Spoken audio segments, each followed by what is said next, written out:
Bom dia, turma, boa tarde, boa noite, boa madrugada. Espero que estejam bem, se cuidando, tudo bem tranquilo com vocês. Espero que vocês estejam acompanhando, né, as aulas. Nas últimas videoaulas, nós concluímos a parte de som, né? Então a gente está estudando o ondulatório, né, que é a parte aqui da física que a gente estuda o fenômeno das ondas, de ondas, né? E concluímos, né, na aula passada. A gente viu as ondas, né? E aí eu disse que a gente ia ver dois fenômenos ondulatórios, né? Um tipo de onda, uma onda mecânica, né? Que foi o som, que a gente estudou, né? As propriedades fisiológicas do som, as propriedades do som, velocidade do som, eco e por aí vai. E a partir da aula de hoje a gente vai estudar agora, vai aprofundar em outro tipo de onda, que é uma onda do campo do espectro do eletromagnético, que é a luz, né? Daquilo que a gente entende como a luz visível. Que é um caso de uma onda eletromagnética, né? Aquelas ondas que não precisam de meio material para se propagar, e por aí vai, né? Entre suas outras propriedades, né? Então, na aula de hoje, a gente vai começar a estudar o que a gente chama do espectro eletromagnético, né? O espectro do eletromagnético, que está incluído a luz visível, que a gente vai estudar, né? Que a gente vai aprofundar. Então, nas últimas aulas a gente viu lá das propriedades das ondas, né? A gente viu lá um pouco sobre alguns elementos, como o tamanho de onda, período, frequência. E para compreender, já que a gente já estudou, né, vocês já compreenderam um pouco sobre o que é o período e frequência de uma onda, né? A frequência então, lá no período, né, o tempo que uma onda leva para fechar um ciclo, né, uma oscilação inteira, e a frequência é a quantidade de oscilações que ela pode ter em um determinado período de tempo. Né? Isso aí é o que a gente já viu lá atrás, do que é período e o que é frequência de uma onda. Né? E é muito interessante, tipo, vocês a gente ter esse conhecimento do período de frequência para a gente conseguir compreender, né, como se organizam as ondas no espectro do eletromagnético. Né? Ou seja, as ondas eletromagnéticas, elas são conhecidas por meio de sua frequência. Ou seja, se a gente sabe quantas oscilações elas fazem em um determinado período de tempo, a gente consegue saber mais ou menos onde é que... Ou seja, se você conhece a frequência de onda eletromagnética, você consegue saber mais ou menos onde ela se encaixa no espectro do eletromagnético. Ou seja, se as ondas de baixa frequência, elas estão em uma parte do espectro do eletromagnético, e ondas de alta frequência estão em outra extremidade do espectro do eletromagnético, e as intermediárias, obviamente, vão estar no meio. Né? Então, as ondas eletromagnéticas, elas são muito utilizadas no nosso dia a dia, mesmo sem a gente se dar conta disso. Né? A gente utiliza bastante essas ondas eletromagnéticas com diversos objetivos. Né? Apesar de serem o mesmo fenômeno, diferente apenas da frequência. Ou seja, a gente, na verdade, o espectro eletromagnético, a gente consegue utilizar faixas desse espectro em específicos para determinadas coisas, mas na verdade é tudo o mesmo fenômeno. Ou seja, quando a gente fala do espectro eletromagnético, é tudo o mesmo fenômeno, que só vai diferir nas suas faixas de frequência. Então, essa ideia do espectro do eletromagnético seria um grande fenômeno em que a gente consegue utilizar, de acordo com a frequência desse grande fenômeno, algumas partes em específico para o nosso dia a dia ou para uma série de tarefas diferentes, e a gente acaba separando ele em partes, né? Seria em subfenômenos, mas na verdade é um grande fenômeno. É um grande fenômeno que a gente consegue estudar e utilizar na prática algumas propriedades e algumas características desse fenômeno, compreendendo esse grande fenômeno. Né? Então, de forma mais sucinta, assim, a gente pode dizer que as ondas eletromagnéticas, elas diferem entre si. Ou seja, uma onda eletromagnética, ela se difere de uma para outra de acordo com a sua frequência, né? E, consequentemente, de acordo com o comprimento de onda. A gente sabe que ondas que têm comprimento maior têm frequências menores, e ondas que têm frequências maiores têm comprimentos de ondas menores. Né? Então, a gente pode organizar as ondas eletromagnéticas de uma sequência ordenada, né? Ou seja, em ordem, no sentido crescente das frequências, ou seja, das frequências ou dos comprimentos de onda. Né? Ou seja, você pode começar lá com as ondas alto comprimento de onda e baixa frequência, até chegar nas ondas de baixo comprimento de onda e altas frequências, né? Essa sequência a gente chama do espectro eletromagnético. Então a gente tem um grande fenômeno, um grande fenômeno eletromagnético, em que a gente consegue separar esse grande fenômeno de acordo com suas frequências em faixas crescentes, né? Que vai crescendo a frequência e diminuindo o comprimento de onda. E essas frequências, essas faixas a gente consegue separar em alguns subfenômenos, né, de um grande fenômeno que é o fenômeno do eletromagnético. Deixa eu botar logo aqui para vocês observarem o que é isso. Então, esse aqui seria o espectro do eletromagnético, né? Ou seja, a gente vai em um sentido crescente de frequência, né? A gente veja lá na esquerda, né? Então você veja que a gente tem as ondas com grande comprimento de onda e baixa frequência, e à medida que a gente vai passando aqui, deixa eu sumir para vocês verem. Espera um minutinho.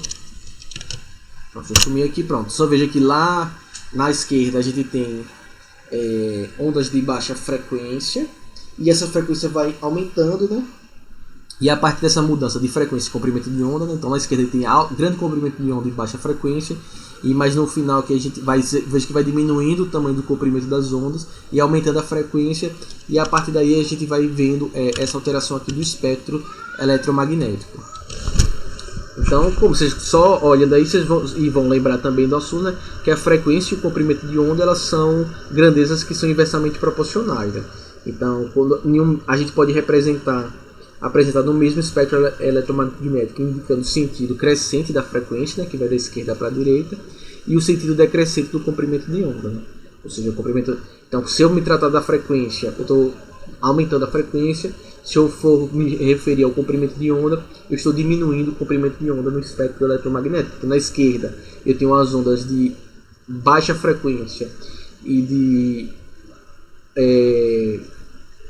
alto comprimento de onda, e aqui no extremo da direita aqui, eu tenho ondas de alta frequência e baixo comprimento de onda, certo?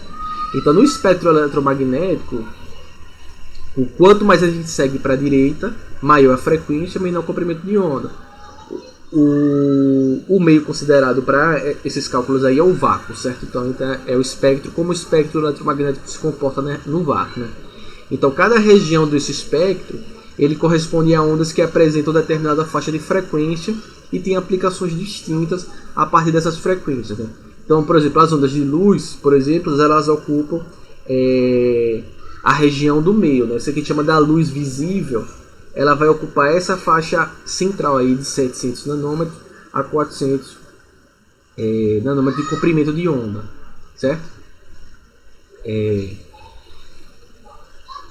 Essas ondas elas se propagam no vácuo, todas elas, já que são eletromagnéticas, né? Elas se propagam com a velocidade aproximadamente da luz, né? 300 km por segundo, não é por hora, é por segundo, 300 mil km por segundo. A luz, estou falando do caso da luz visível, que é essa faixa no meio, que é o que a gente vai detalhar mais, certo? Mas a gente vai falar um pouquinho mais sobre o espectro eletromagnético. Mas a luz aí, que é a luz visível, a gente chama de luz visível, que é o espectro do eletromagnético que nossos olhos conseguem captar. Então essas ondas no vácuo, né, da luz, elas se propagam com a velocidade de 300 mil km por segundo, que existe, né, a famosa teoria da relatividade de Einstein, né, que considera que a velocidade da luz, segundo a teoria da relatividade geral, ele diz que a maior velocidade que se pode alcançar em qualquer lugar do espaço, na natureza, a maior velocidade existente é a velocidade da luz, certo? Então é a maior velocidade que existe. Nada se desloca no espaço e no universo mais rápido do que a luz. Ou seja, nenhum objeto, nenhum fenômeno consegue fazer uma velocidade superior da luz, que é de 300 mil km por segundo. Em outros meios, né, as ondas eletromagnéticas elas vão se propagar com velocidade sempre menor que essa, ou seja, não interessa onde você se propagando, a luz no vácuo é o fenômeno que alcança a maior velocidade, 300 mil km por segundo. Nenhum outro fenômeno consegue alcançar essa velocidade. Então aqui a gente vai ter, então a gente nas faixas ali, então a gente tem aqui as ondas de baixa frequência, né? Ondas de rádio, ondas de TV, de Wi-Fi, as ondas propagadas por satélites, micro-ondas, né? São ondas de baixa frequência. O infravermelho, que é do controle remoto, né? A gente usa o infravermelho para mudar o canal de televisão. A gente vem a luz aqui que está nessa faixa intermediária. E a gente tem essas ondas que tem de alta frequência, né? Que é as ondas ultravioletas, os raios ultravioletas do Sol, o raio-x, certo? E as ondas do espectro eletromagnético que tem a maior frequência são as raios gamas, né? E aqui, esses aqui da ultravioleta, raio-x são raios que a gente classifica como radiação ionizante ou não ionizante. A gente viu que a radiação é um processo de transporte de energia,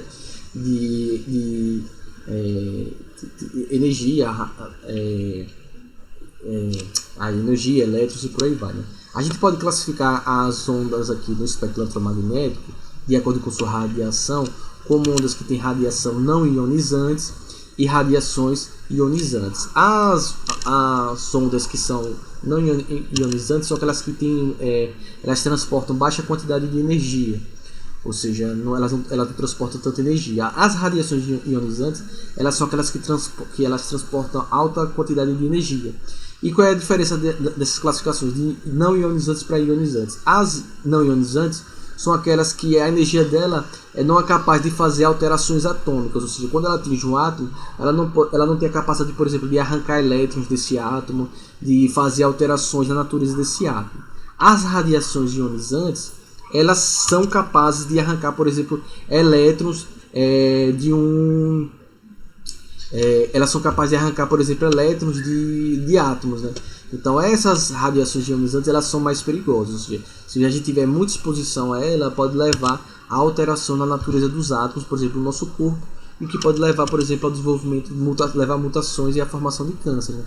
Então é por isso que quem já fez raio-x na vida, sempre coloca raio-x, coloca aquelas, sei lá, se quebrou o braço, vai fazer raio-x do braço, coloca se fosse um casaquinho de chumbo para que o raio-x ele só atinja aquela parte. Então você, por exemplo, você tem um limite de raio-x que você pode fazer durante o ano. Você não pode fazer vários raios-x no ano, porque como o raio-x é uma radiação ionizante, ela pode levar a alterações se você ficar exposto por mais tempo. Quanto maior, obviamente, quanto maior for a frequência da onda, maior é a ionização dela. Por exemplo, se você é exposto a raios gama, a chance de você ter alterações no seu corpo, formação de câncer, mutação. Quem assistiu Chernobyl, aquela série, dá para entender um pouquinho o que é o excesso de exposição a raios gama de radiação ionizante. Então, por exemplo, aqueles técnicos em laboratórios que trabalham com raio-x, por exemplo, eles têm um número de horas diárias que ele pode trabalhar, ou seja, ele não pode superar aquilo porque ele pode ficar muito tempo exposto ao raio-x, né? Então, por segurança dos trabalhadores que trabalham com essas máquinas de raio-x, eles também não podem ter X horas que eles podem trabalhar no dia. E se eu não me engano, não sei se ainda né, com essas reformas aí previdenciárias, eles inclusive se aposentavam um pouco antes por causa da insalubridade, da periculosidade do trabalho dele, né? Às vezes pelo baixo salário, infelizmente algumas pessoas, alguns profissionais nessa área, né, eles às vezes precisam de mais de um emprego por dia e acabam se expondo à quantidade de raio-x. Ele trabalha no emprego, não devia mais se expor mais, mas ele acaba indo para um outro emprego porque o sujeito precisa sobreviver, né? Às vezes com salário baixo ele acaba se expondo a um perigo que não deveria, né? No nosso dia a dia, né, quando a gente vive, vocês vivem cada um viciado no seu próprio celular, os celulares, né, os smartphones e o Wi-Fi, as redes de internet sem fio, Wi-Fi e até os 3G, 4G e 5G por aí vai, esses recursos eles ajudam a gente nas nossas atividades cotidianas, eles também nos distraem absurdamente, né? Mas ele é bem interessante porque a gente consegue se comunicar bastante entre a gente, né? Principalmente nesse momento de pandemia, imagina se a gente não tivesse essas coisas, né? Mas cada vez mais, né, toca cada vez mais dependente, né, esses aparelhos no Wi-Fi. E eles são bem benéficos pra gente, facilitar a nossa vida. E eles funcionam graças à compreensão do fenômeno do espectro eletromagnético, ou seja, o Wi-Fi foi desenvolvido a partir da noção dessas frequências específicas em que a gente pode fazer essas coisas, né? O rádio ele funciona assim, é por isso que o rádio tem lá as suas frequências, né? Bota lá 92.3, 101, ali é cada frequência de cada estação, porque é a frequência da transmissão daquela onda eletromagnética de rádio, né?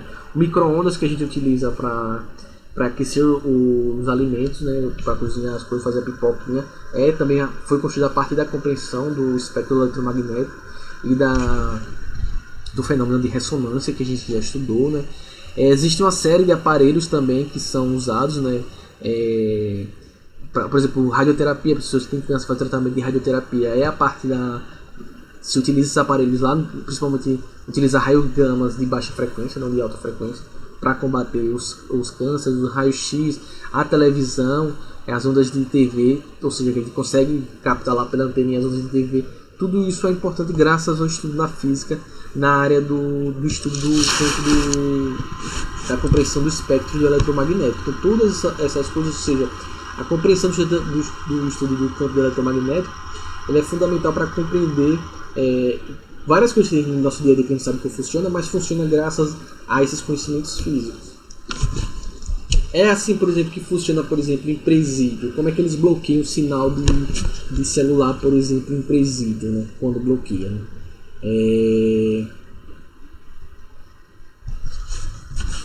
Então eles conseguem colocar nas regiões do presídio, eles conseguem colocar os aparelhos que cortam a transmissão, que impede, que bloqueiam, né, a transmissão dessas faixas de frequência que estão do espectro eletromagnético do celular. Então, como eles colocam os bloqueadores para uma faixa específica da frequência, que é justamente a frequência da transmissão do celular, ele bloqueia o sinal e aqueles celulares naquela determinada área, eles não conseguem captar,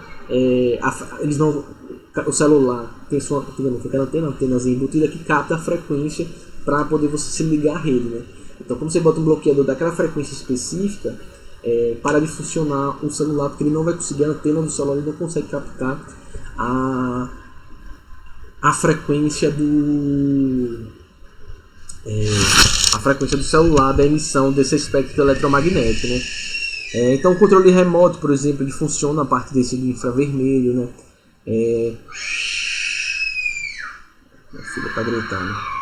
Então, tudo isso, né? Tipo, você fica lá, não precisa mais. Antigamente a pessoa tinha que ir lá no botão girar, né? Para mudar o canal. Hoje em dia, com o controle, ou seja, a parte da utilização da tecnologia, a aplicação aí do eletromagnético no controle remoto, a gente não precisa mais se levantar para mudar o canal, as informações da televisão, né? Então, cada vez que a gente aperta lá aquela tecla, ela serve como uma seleção para emissão de uma.